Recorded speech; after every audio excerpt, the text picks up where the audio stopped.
So the CrossFit Games happened, guys. Yeah. Speaking of burying your competitors. Yes, I know. This was a big week for fitness. Yeah. Let me blow your mind with a stat. Okay. During the stage 1 of the 2020 CrossFit Games, the online stage, the stage which qualified the 5 athletes, on the men's side of the competition. The one athlete and the 4 victims. True. The one athlete and his 4 victims. Yes. Out of those 5 athletes, right, if you were to set Matt Fraser up head-to-head against each of his competitors, his qualifiers, his fellow qualifiers, in those 7 events, that's 28 head-to-head matchups. Matt Fraser lost 3 of those 28 head-to-head matchups. Damn. At the CrossFit Games, him and his competitors, ostensibly the 4 best CrossFitters on the face of the planet, to go head-to-head against Matt Fraser. Out of 12 events, 48 head-to-head matchups, he won 46 of them. He went 46-2. There you go. Full tool. He went full 46-2. Nice. So he I won like the 46 2 and events. two. He There you won go. I get all it. but I 2 appreciate that events. reference. The 2 events he didn't win. And it was also a dick move, so he went full tool. There you He go. did. The 2 events he didn't win. 7 pounds on a deadlift and about 4 seconds across 4 interval workouts. Well, at least he knows what he needs to work on for next year. There's some distance to be made up there, Matt. I'm counting 4 seconds. Let's get that down to 2 seconds next year. Those deadlifts are a serious weak point, Matt. You Come really, on. really, that's a major You chink had in your armor. all That is, fucking year to work on it. when you lose the games next that year, was- it will be because of the deadlift. All right. I know guess now you got some money in your pocket. I guess you think you can take off days all of a sudden, Matt Fraser. All year to work on that deadlift, and he comes up 7 pounds short. Unbelievable. Fucking believable. Do you believe that it was because O'Keefe miscounted the weight? Someone made a mistake there. I talked to Matt about that. And he It didn't look like a max effort deadlift. my text to him was, "You couldn't go 12-12, you son of a bitch." And he was like, "Yeah, my math was wrong on the deadlift." So he said the math was wrong on the deadlift, but then the one against Sam, I think he went Sam legit beat him on that. Like he was like, I couldn't Go any faster. yeah, I went as hard as I could. Like Sam legitimately took that one. Damn. Not that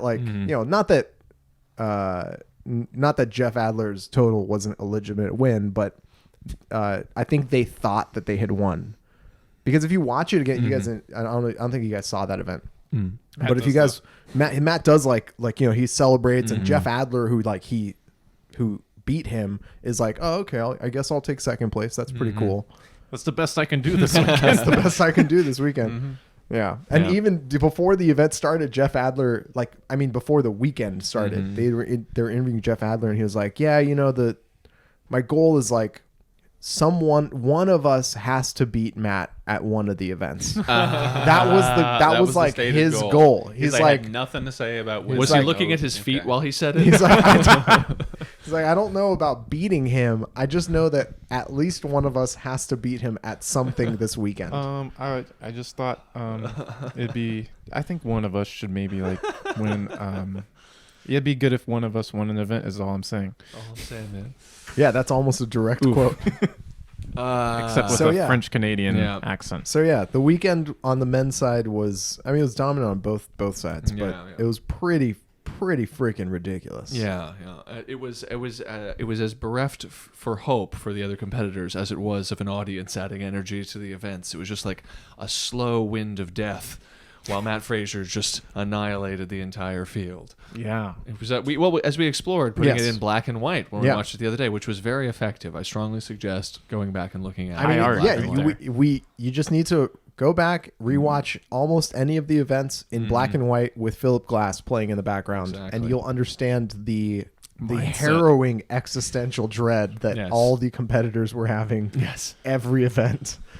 Oh man, just to see how disheartened they were when they were turned around on that run. Turned around on the run. Oh, God. That works. It was a cinematic moment. It was a little Ingmar Bergman film. I would just need to see someone edit it together. I don't have the time, okay? I'm too busy. I need someone to put it together. Black and white, a little bit of music. But Come what on, could guys. you get if you combine the magic of a little Ingmar Bergman film with Werner Herzog narration? Jesus. See, yes. That's what I was thinking. There you go. All right, There you go. yes. That would take things right to the next level. Perfect. You have some obvious. You could draw lines from movies he has already done. Yeah, you could actually and just edit take it the into that. narration. That's true. from Just existing flip it out. movies. Yeah. He's probably said these literal words. This is the moment when they've lost all hope. You know he said You know he has said that somewhere in something, and you can just. There's so many places you can put that in that movie. Okay. Yes. That's a fun box game idea. You just have all of, how do you say his name? Werner Herzog. Werner Herzog. I can't say it. I'm unable to It's say all it. right. You just take all of his movies and then you randomly diss them out, and then you have to pair them up with footage, and that's the game. Whoever Yes. makes the best, most compelling story. Yes.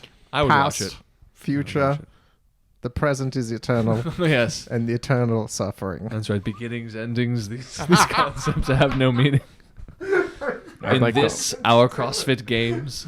It's so good. It really was I think that's something that a lot of people are underestimating is just how emotionally devastating that weekend was for The audience. the 4 athletes who were the audience to that performance.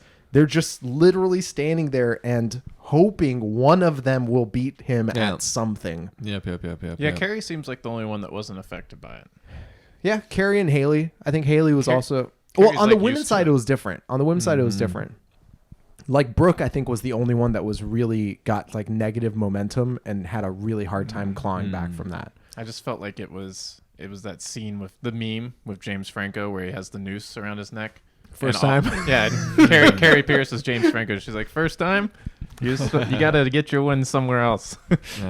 Yeah, it was... It was I played Uno before this. It was a hell of a weekend. It was a hell of a competition. It was a pretty good CrossFit Games. Yeah. No.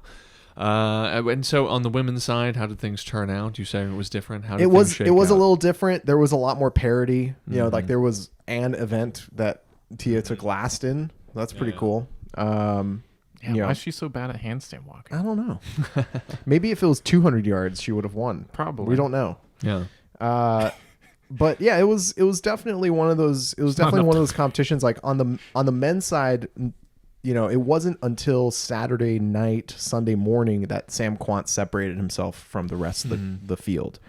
On the women's side, the podium was basically up in the air all weekend long. Katrin was doing a really good job of capitalizing where she could, but it was still in question. Like basically every placement was in question the entire weekend. So there was a lot of parity on the women's side comparatively to the men's side. The men's side was like, it was a bloodbath. I mean, it was a bloodbath. Yeah. And so do you think at a certain point, his dominance points-wise just lowered the ultimately the performance and the outcomes of the other competitors? Do you think they just became disheartened as he pulled away? Or were they all rocking it 110% right through to the end, Armen? Or had he just won the psychological war so early? What do you think? I can tell you the exact moment that Matt Fraser won the psychological war. Paint a picture for And me. it happened. It happened in September. It happened in September. It was around 12 p.m. Pacific on Friday, September 18th. I believe that's is 2 when it p.m. was. Central for any Texas viewers trying to keep up. And that was when the first block of stage 1 wrapped. Yes. And they started revealing the scores. Mm-hmm. And for the first time in Matt Fraser's career, he was competing against the best in the world Yes. and completely blind to their capacities. And so what he did Yes. What was it? How much did he beat the person by again? was beat second place by 40 seconds in a Yes. workout that took him 3 minutes, Mm-hmm. which, in case you're wondering, is about a 25% margin of victory in a sprint. It would be like if Usain Bolt ran a 6.5 second 100 meter dash and everyone else was still Yes. running 9.5 second. Yes. Is 100 this meters was the like- Super Gnarly Fran thing? Yeah. Okay. Yeah. Imagine if Usain Bolt just became light and then just appeared at the finish line 6.5 seconds later. So yeah, I think it was about mid-September that everyone realized that they're not playing the same game as this guy is. And from that point on, I'm pretty sure he also understood Yes. that he has an opportunity to basically curb stomp anyone who goes up against him. Folks, thank you so much for hanging out. I hope you guys enjoyed that clip. If you want to see even more clippy goodness, hit one of the links on the screen right now. And if you want to see the video that clip just originated from, link is in the description below. Hope you guys check some more stuff out while you're here. Enjoy. I will see you very, very soon. Take care.